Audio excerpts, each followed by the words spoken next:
భయపడిపోయాను. ఈ సమయంలో ఇక్కడేం చేస్తున్నావు? దాన్ని ఎందుకు తీసావు?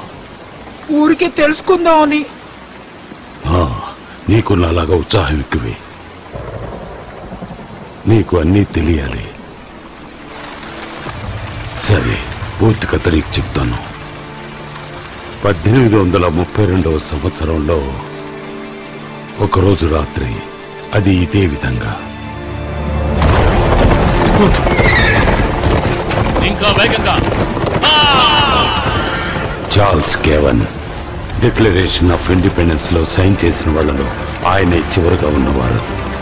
దాని యొక్క సీక్రెట్ ఆఫ్ సైన్స్ లో, అంటే మేసన్ లో ఆయన ఒక మెంబర్. ఆ రోజు తన ప్రాణాలు పోతున్నాయని ఆయన తెలుసుకున్నారు.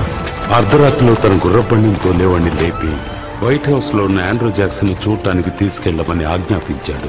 ఎందుకంటే అది అంత అవసరమైన విషయం. అందుకే ప్రెసిడెంట్ తో మాట్లాడాలనుకున్నాడు. ఆయన మాట్లాడారా? లేదు, ఆయనకు ఆ ఛాన్స్ దొరకలేదు. ఆ సమయంలో ప్రెసిడెంట్ అక్కడ లేరు.